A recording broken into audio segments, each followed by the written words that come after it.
Hello friends, this is Adam with Movie Guy 365, and today I'm going to review the James Gray Brad Pitt film, Ad Astra.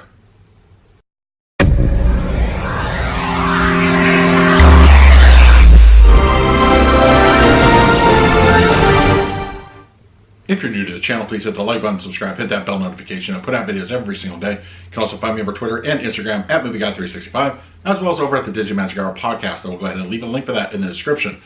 All right, James Gray directed Ad Astra is now out in theaters and starring Brad Pitt. Now, the trailers made it sound kind of, like a little space epic type thing. And they give away the basic structure of the plot, which is Brad Pitt's father heads over to, he's an astronaut and he heads out into space on an exploration program. And they were testing some project, which they don't really clarify too much what it was, but apparently it was top secret and that sort of thing.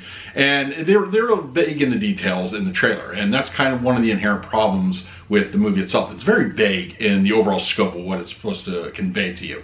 Now, I will say this is absolutely a slow burn kind of movie, and it's going to alienate, I think, quite many people. And the director's previous efforts I did see were The Lost City of Z, which I liked, but once again, it felt it was a bit of a slow burn.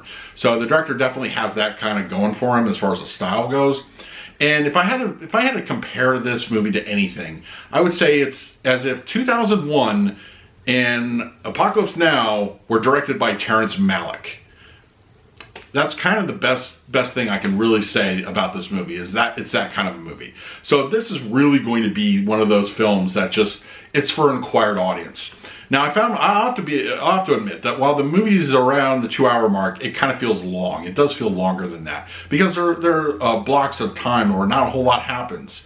It's basically getting Brad Pitt from A to a very far in the solar system, Z kind of destination. And it does read like a bit of a Terrence Malick movie as far as that goes. There's a lot of voiceover and inner reflection and that kind of thing, but it's not done quite to what he does it as the director is prone to do. But it's almost kind of like a copy a little bit. It's like his attempt at doing so.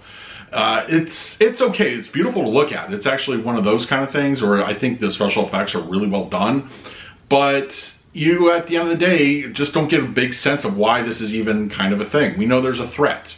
We know that it's, being implemented from this point over in Neptune.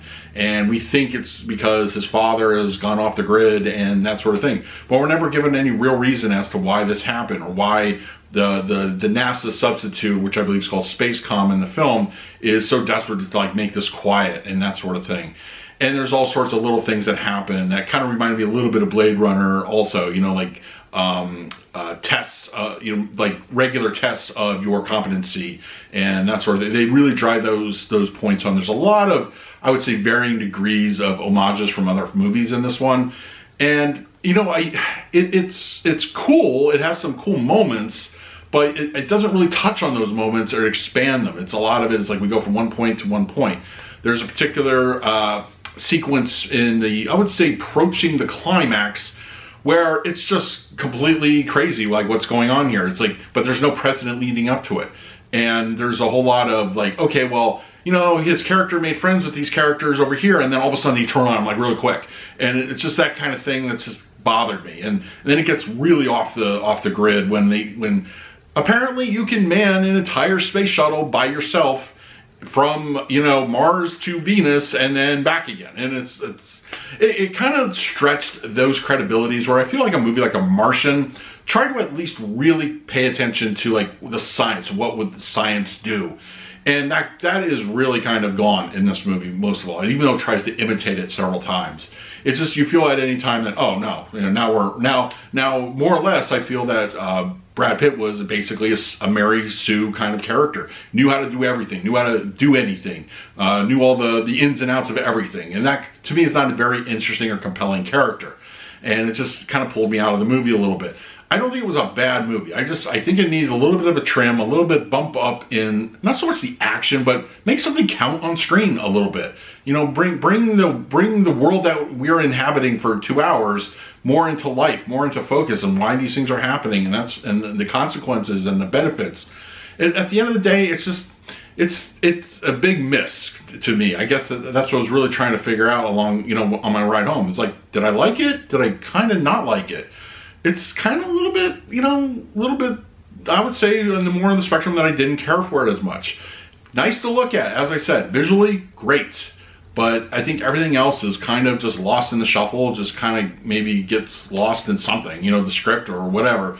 But at the end of the day, Ad Astra is a bit of a kind of a slow burn. And I think it's too slow for its own good, but when things happen, they happen and they're pretty cool to watch. But there's just not enough of that to warrant more of the other, the latter and the former. So I think if I had to give it a grade right now, I'd probably give it about a 6. It's not something I would be eager to rewatch, in my personal opinion, but I will be reviewing it when it hits 4K because I think it would look absolutely stunning in 4K. There's so many visual elements that I feel that it could just benefit from a great HDR or Dolby Vision image. But I'm gonna check it again when it comes out on a disc. But in the meantime, I don't know. It's really, if you like those movies I mentioned previously, you might get something more out of this. But I think at the end of the day, you might be disappointed. So that's my score for Ad Astra. Let me know in the comments below, what did you think of the movie if you had a chance to see it? And in the meantime, please like, subscribe, hit that bell notification. I put out videos every single day. So until next time, this is Adam with Movie Guy 365. I will see you at the movies.